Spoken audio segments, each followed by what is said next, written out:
I'm Kelsey Moser, and you're watching Thorin's YouTube channel, where no sandbagging goes unscrutinized. Following the LCS semi-final between Cloud9 and TSM, obviously a historic matchup with a lot of history, TSM winning the majority of those matchups over the last few years, especially with these kinds of rosters, even though obviously a lot of players have changed between the squads. It's mainly just Jensen and Bjergsen still remaining, and then Sneaky, etc.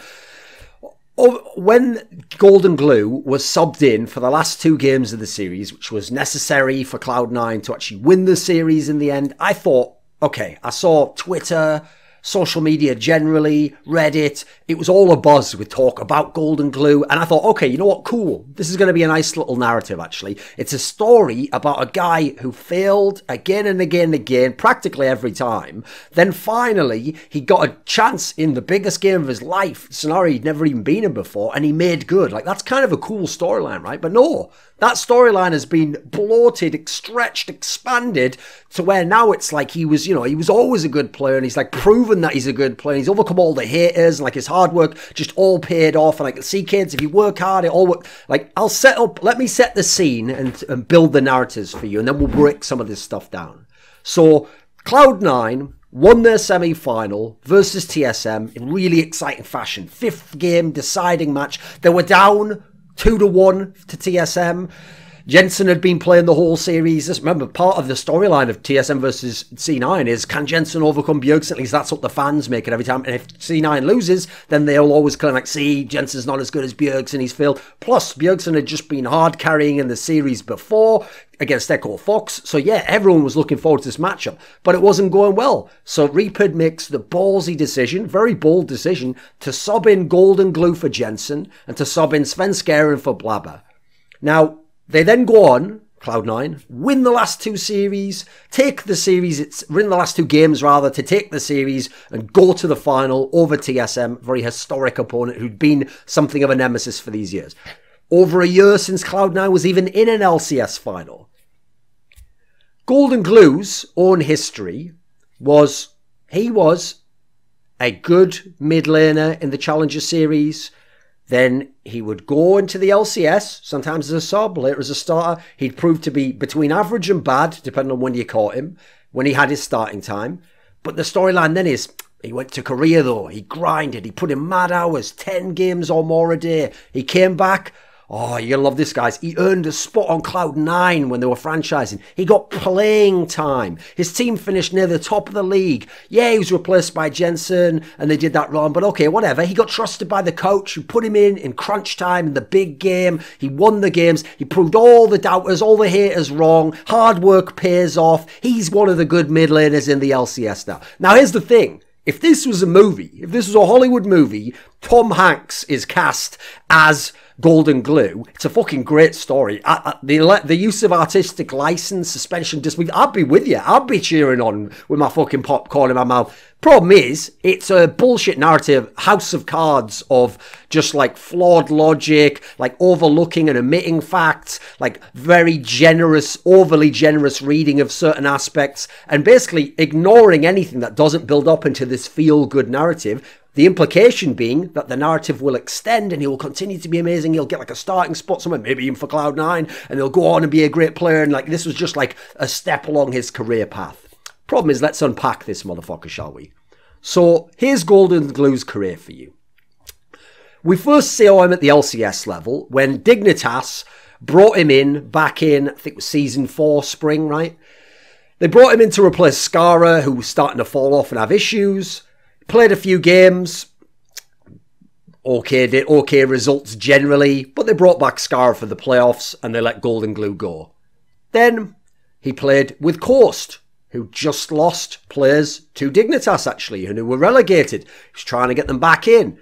Even though they were doing well actually, just before the promotion tournament, infamously, Coast brought in those Koreans to replace goldenglue and Rox, and they never got their chance. So for that one, can't blame him. Never got his chance to fail or succeed in terms of getting into LCS. So then it was time to play as a sub again. Season 5 summer split, 2015.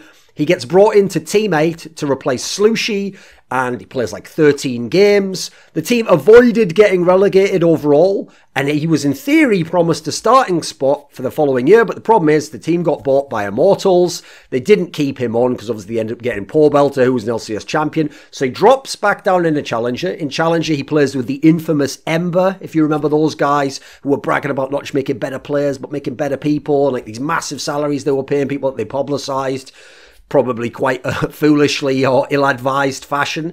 He didn't make it into LCS. That project failed, and indeed so did even their lofty aspiration that some NA player would kiss the Summoners Cup within 2 years. That ended up last year, by the way. It never happened. So then he got another chance as a sub, got some more LCS time. Echo Fox had issues with Froggen. He couldn't play so at one point in time because of visa issues. In came goldenglue, played 5 games, all losses. Can't necessarily blame them all on him. The team wasn't a very good team, just like Team 8 wasn't very good. I think this was a decent enough team back in the day, obviously playoff team. Then he goes back down to Challenger, he plays for Team Liquid Academy. They don't make it to the LCS. Now, in spring of Season 7, last year, he plays 26 games for the main Team Liquid squad. Obviously, it's the best of 3 era, so that's not a whole split, but he's getting a decent playing time. He gets benched during this time, goes to Korea. In Korea, he's grinding away. I did an interview with him about it. He's playing loads of games. He's working really hard. He's trying to like improve his confidence, build up who he is as a player again, get another shot. Plus, it's great advertising, by the way, to say like, I've been in Korea, look at all the games I'm playing. It shows coaches and people around the league. This guy's hungry. This guy wants to make it despite the past one. I think that's very admirable. It's a pretty cool storyline, right? So we come to Season 7. He's playing again for Team Liquid. This time he gets 30 games overall. Team Liquid's still not a good team. Team Liquid didn't do it well. He wasn't particularly notable as a player. No one was calling him like one of the best mid laners. That whole practice and that whole Korea thing, the narrative just died on its arse. He just went back and okay, it was cool he went there, but it didn't particularly show anything. So okay, we come to Season 8. He's signed by Cloud9 for franchising. Plays in Team Liquid Cloud9 Academy rather for the spring split. And then you get to the point where we get to the summer split. Now, to that point in time, the narrative of his career is this. He had been an average to bad LCS pro, probably between the two on aggregate, more towards the bad end, generally just for not being able to perform, perhaps not to do with skill level. He'd been released many times from many different teams. He'd been dropped down to Challenger again and again after each of his problems in trying to perform in the LCS. But would do well in Challenger, and whether he got promoted or not, most times not, would earn a chance again to play in the LCS for a team, whether as a sub or not. He had his Korean boot camp, but it's key to note, the Korean boot camp was in the spring of 2017. We are in the summer of 2018. We're 3 splits later. It's not like he went to the Korean boot camp, got really good, and then had a good result now. It's like, right, see, hard work pays off. Not really. It doesn't really work that way. So where was that magic in summer split after he had the Korean boot camp? Why wasn't he the main starter for Season 8 for Cloud9? What, amazing work. Couldn't replace Jensen. Oh, that's right, Jensen's one of the best midlaners in the LCS, isn't he? So Season 8 summer comes around, right? Sure, we have this very wacky meta, especially in NA where they're playing all the funnel and they really don't think that you can play AD carries, even though you obviously could if you went to Woxed LCK. The Cloud9 organisation makes this ballsy move to back Reaper as he benches Jensen and Smoothie and Sneaky. So, like, at least 2 of those are considered not just the best players on Cloud9, some of the best players in the entire NALCS at their positions. So, in comes goldenglue to play mid lane. He plays 7 games total in this split. His team wins 2 of them. But actually, that's not the full story. So you think, right, he wins 7 games, he goes back to Cloud9 Academy, he does well there, and then he earns his spot again. No. He played the first 6 games of the split. Cloud9 lost 5 of them, and was, even as they were playing those games, they were bringing some of the other players back. They were finished dead last in the LCS. They weren't even tied for last place. They were the sole owners of the 10th spot in the NALCS, below the likes of Golden Guardians, Optic, Clutch, teams that people have made fun of during the split. Then he gets benched for Jensen to come in as mid laner. Jensen had actually already come back and played mage bot at some point. So in comes Jensen for week 4. Now, without goldenglue, week 4's a 1-to-1 week for Cloud9. Week 5's a 1-to-1 week for Cloud9. 50% record, was improving. The last 3 weeks, they win every game. They win 6 games in a row. He plays one of these games. He gets sub-backed in for the Team Liquid game. Fair enough. one of the best teams in the league. High pressure game. And they do win that games. It's part of the streak. Well done. Then comes Jensen, though, back for week 9, where the team wins all their games again. They extend the streak to 6 games won. One of them will golden glue. So when he was a starter, Cloud9 wasn't doing well as a squad. He seemingly was a detriment in terms of his position. They were 2-5 with him in the lineup, including the match later on when they had already hit their peak. And they were 9-5 with Jensen as the starting mid laner. Now, listen, let's put some more context in. Sure, you can't just do a pure direct, like that doesn't necessarily mean Jensen was the reason they won those 9 games, and he was the reason they lost them. But he's a thread in the losing performances, and Jensen's a thread in the winning performances. Also, you got to add in as well, it wasn't just the mid lane position being changed. They were subbing in other players as well. So yeah, that's going to affect who wins and loses. It was also a very weird meta at the beginning of the split. It was a lot more set in stone towards the end and a little bit easier to figure out. And therefore, teams could, in theory, if they were good teams, win games that they might have had chances of losing otherwise. But getting rid of him clearly was a turning point in Cloud9, winning a lot more games, whereas they'd been losing a lot of games when he'd been there. But back in he comes for the playoffs and he plays game 4 and plays game 5. What no one mentions is they stuck him on Malzahar. He got 1 kill in game 4 and he got 3 kills in game 5. So he wasn't like some hard carry player. He played well, but wasn't something amazing. Malzahar generally is a champion that you put players on if they're mid laners who are something of a liability. And you're like, listen, just stay alive in lane. Just play decently. You can do something in team fights. Like, you know, you're not going to be the main reason we win or lose this game.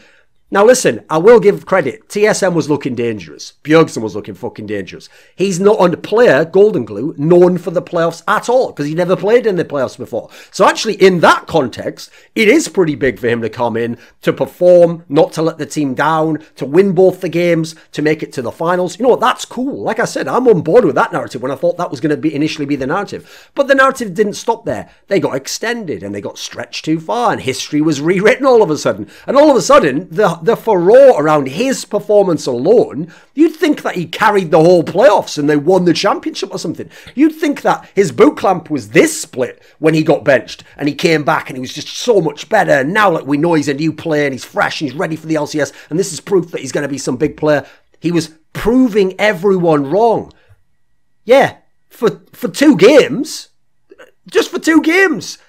You know what? They were right. He was wrong for the other 4 years. And we're not just talking about getting 1 chance. I mean, by my count, what is that? 5 chances? Right, sure, 3 of them as a sub. You know, there's plenty of players who've come in as subs and shown themselves to be very good players and earned at starting spots in the LCS. One of them, where he was a sub, he still had tons of playing time in Team Liquid.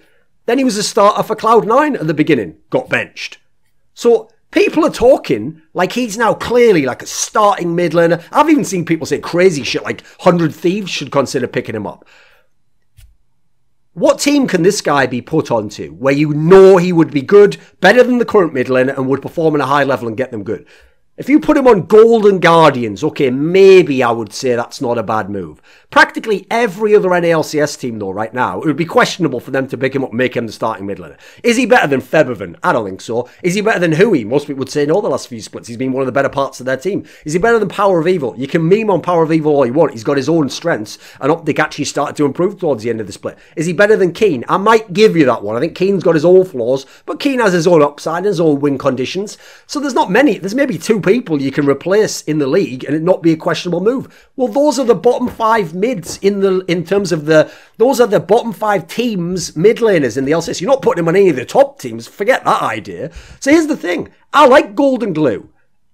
As a person, seems like a level-headed guy. When I did my interview with him, seemed like he's someone who has clearly had performance issues in the past and he just couldn't overcome them. I mean, you hear the hype around him in practice. You know what? That story of the guy who's good in practice, sometimes even really good in practice, or a challenger at a lower level with less pressure and against lesser opposition, but then who gets to the big stage, the big moment and can't perform. Like, I know you want to hear those stories and go, right, if they ever break through, great. Like, what can he do? Sadly, those stories are 10 a penny in esports, in League of Legends, in team sports in general. There's guys in the NBA right now who have averaged their career like 1 3-pointer made a game and like, you know, 5 points a game. Who you put them in practice, they'll drill 10 in a row. They'll look like they got the fucking butter locked, baby. Like that machine's greased. Put them in a game though, yeah, they're gonna miss most of those threes, and you're not going to give them most of those shots because they're not going to be able to take them and make them.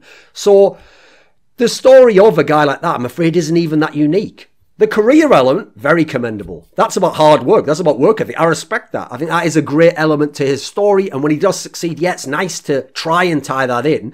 I also respect him, by the way, for sticking with it after having all these chances, for staying around the league so long and not just giving up and plugging away, trying to make it, even when he had seemingly failed and his chances looked to have gone and people didn't want to give him a second chance in their team. But you know what? Let's be real. He wasn't some star player, even in those playoff games. It's debatable he is even an LCS mid. He hasn't turned everything around in his career because of those 2 games. If he starts the next split for Cloud9 or any other team and sucks, what, are you all going to be fair and do the other side and go, right, well, clearly actually the Korean bootcamp was a waste of time, didn't change that much, he's still got the same problems, and you know what, he was wrong, and all the haters and everyone who doubted him was right, so congratulations. No, of course you're not. You're not going to be fair like that and even-handed, are you? As the great Albert Camus said, because this is about people judging him on 2 games only and trying to rewrite or omit the rest of his history and extend those 2 games into a glittering future. As the great existentialist philosopher and fiction writer Albert Camus said, don't wait for the last judgment.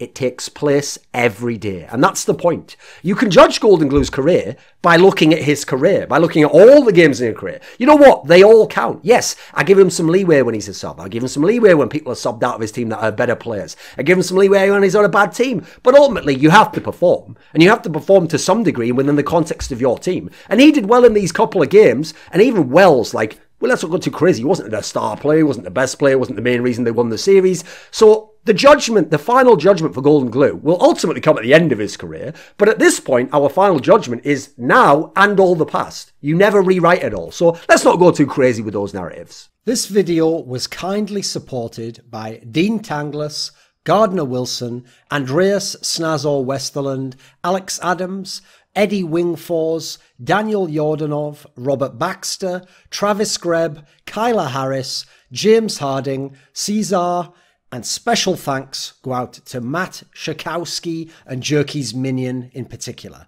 Want teasers for my upcoming content? How about asking me a question for my monthly AMA? Do you want to take part in a discussion about esports with me? How about suggesting a topic or a guest for my content? Put your money where your mouth is and join the Scrilluminati today.